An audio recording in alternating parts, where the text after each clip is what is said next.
The biggest issue facing the state really is the impact of that one big beautiful bill.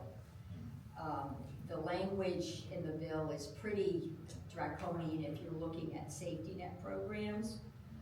It is going to be implemented over a 10-year period, but they're going to start some of the administrative requirements quite early, and the requirements, in fact, will result in individuals being kicked off of the programs.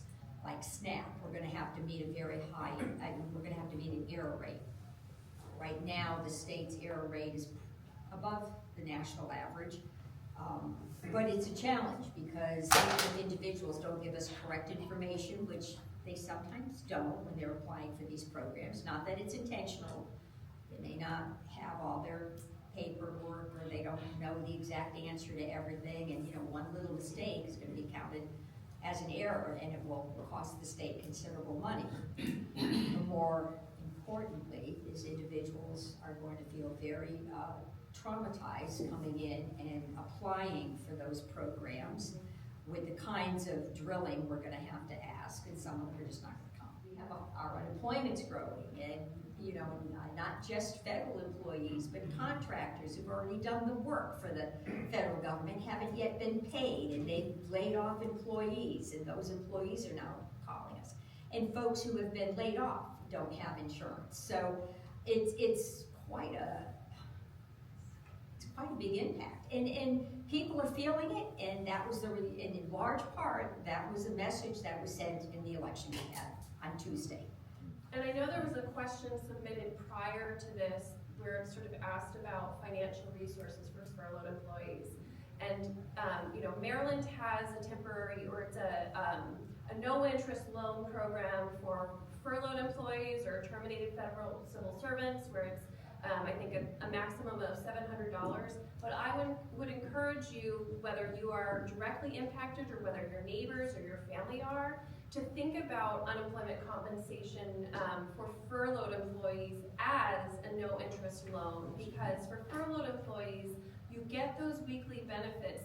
Then what has to happen after you are the shutdown ends, it's under federal law, and I'm being a little firm about this because there's been some misinformation from the federal administration about this. Under federal law, those furloughed employees and those essential federal employees will receive back pay. This is furloughed federal employees, essential federal employees. They will receive back pay. For the furloughed federal employees that claimed unemployment compensation, they will have to repay their unemployment benefits, right? So it's great to think of it as this is just a no-interest loan. This is to tide me over until the shutdown ends. But claim as soon as possible. If you know folks that haven't claimed yet, just tell them to go ahead and claim, because states have very strict rules on backdating. And so you can't go back to October 1 without sort of showing something extra.